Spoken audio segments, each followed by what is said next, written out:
I'm Nathan Sims. I'm born and raised here in Bellingham. My mom's Lummi Nation, and so I've been involved with the tiny house village idea for about 20 years, trying to do my own thing, and eventually found myself not only homeless, but a resident and volunteer with Lummi Stepping Stones, which is our homeless endeavor for the tribe.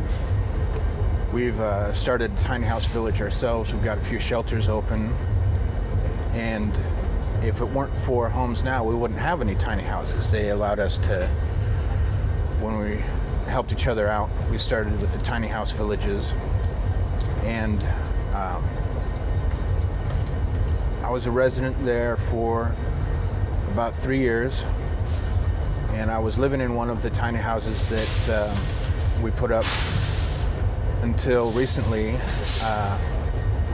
At the end of February, I had to find new housing, and there just wasn't anything available for somebody on Social Security. No one would rent to me, and even though I had the money, and I was in a situation where I was about to buy myself a tent and a new sleeping bag and go live on the streets.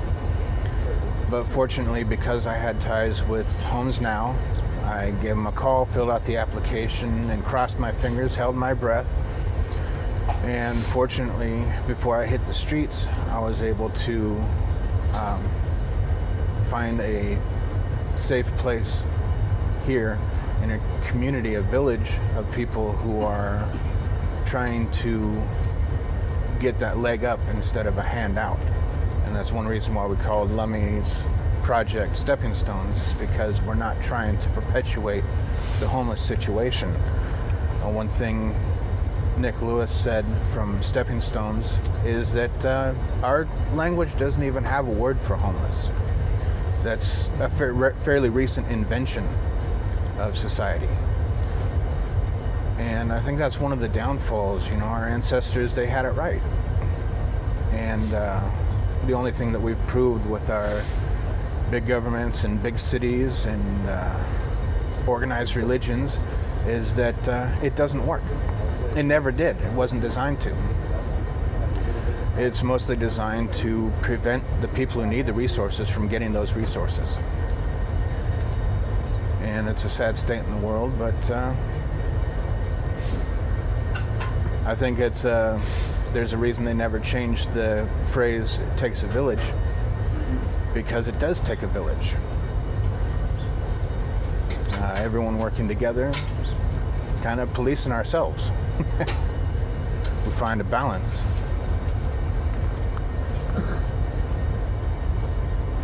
So it's a kind of a different story for me as far as the homeless situation goes, because I didn't sleep on the streets. I never slept on concrete. I went up into the woods where all the clean water and food is. I used stealth camping methods so that if you can't find my stuff, you can't steal it. As a matter of fact, I lived in Whatcom Falls Park for 3 months one time. Nobody ever knew I was there.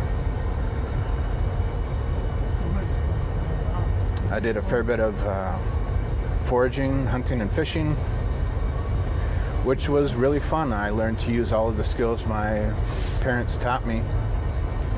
And that's something that maybe we can incorporate into these projects, is educate the homeless on the just the sheer amount of food and medicinal plants that are out there, which is like 90% of everything in Washington. And I think that would be a good addition to the program. Yeah. So what would you say the problem is? Why does so many people are finding themselves homeless, like in your situation?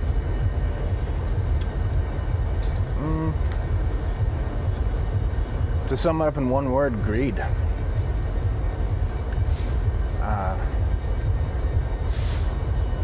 Just people hoarding natural resources, not so that they can use them, merely to prevent other people from using them. They hoard so much they could never use it in their entire lifetime. Even if their whole family tried to use it, they couldn't.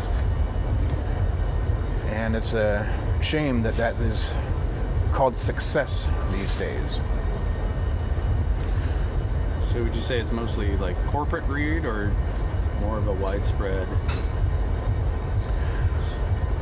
I think it's a problem related to the population. There's plenty of resources for everybody on the planet, but being that our population has grown exponentially recently, people think they have to hoard the resources. I think it's instinctual, but we're all the same species. We're all one big happy family, except for the happy part. What makes you happiest?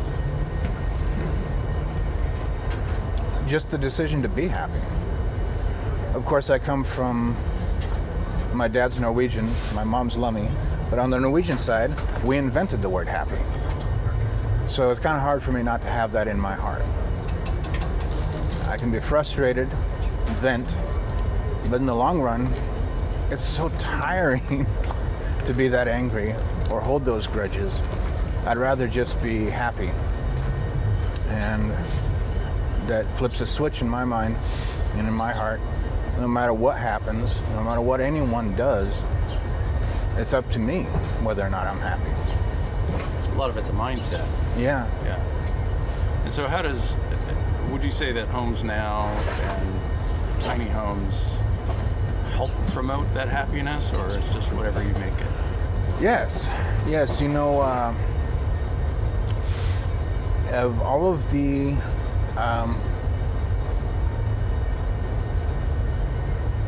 places that I've lived, this feels more peaceful and safer than anywhere I've ever been.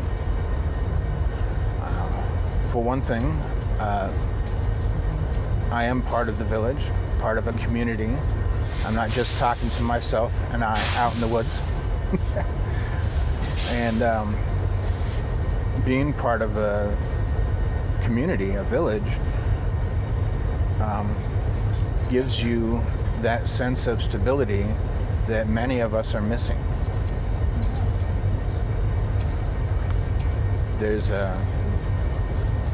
That gives you that safety net where you can sleep well at night. People you can rely on and help out and plan. Yes. For instance, say you have a medical appointment and I don't drive, I don't have a vehicle, and yet my neighbor, one of the other residents here, right away offers to give me a ride and pick me up when I'm done. And I've got like 5,000 cousins out at Lummi. Can I get a ride? No. But my neighbor will give me a ride. And that reinforces the sense of not just community, but family. One life, one love. Cherish us. And I do. So when you're looking at the future, what's next for you? Plan A is the self-sufficient tiny house village, which my designs would require it to run like a working farm.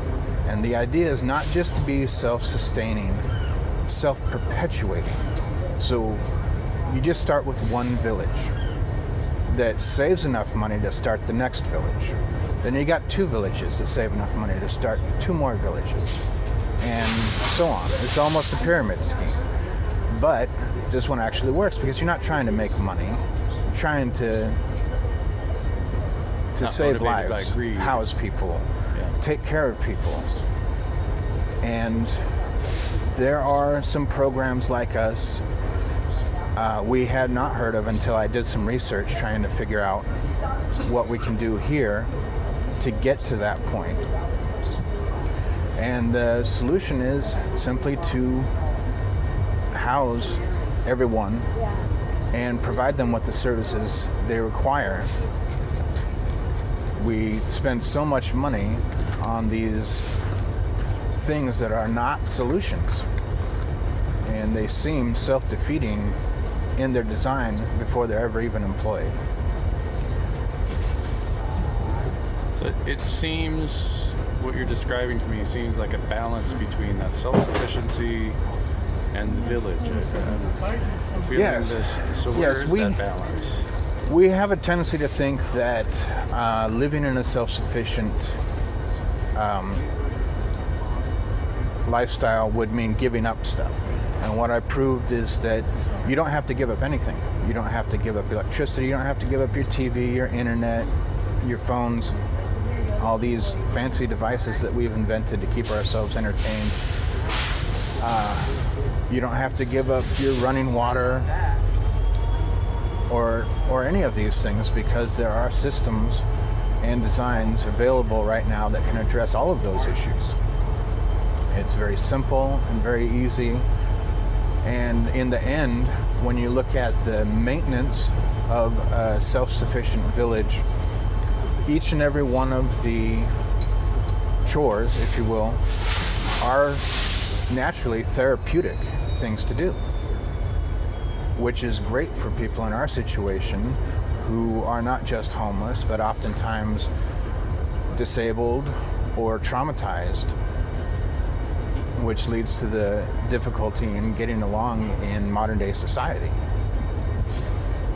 But when you have a fulfilling lifestyle, and that's one thing that I learned living off of the land and providing my own electricity and getting my own food and water, that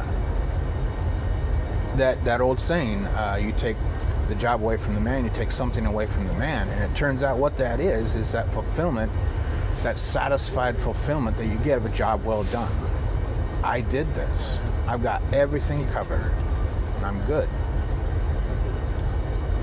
It helps you sleep at night. So what would you say the difference between being homeless and houseless is? Is it just nuance? Yeah. I don't know where this term houseless came from, other than just another vain attempt to sugarcoat the situation. And the solution is easy. It's simple. It's right there. It's been there. And our leaders' inability to see that or use that design that's ready to go literally means they're not our leaders. And I'd like to call for a vote of no confidence, because they are not leading us. I'm tempted to say, if you're not part of the solution, you're part of the problem. But the fact of the matter is, so many people don't even know what they're doing, let alone that that's not going to service you in the future. The last 3 generations have been very short-sighted as far as our future is concerned. And being Lummi Nation, you take a great amount of time in your decisions thinking about what the ancestors would think about what you're doing, and also what our children of the future are going to think about it. And unfortunately, I think that our children and their children's children are going to look on this time and think of it as the Dark Ages. And they will be utterly embarrassed of us and what we've done, or the lack thereof. And that makes me want to get up in the morning and do better and try harder, and encourage others to do so as well. Because if we don't do something and start now, we could lose everything.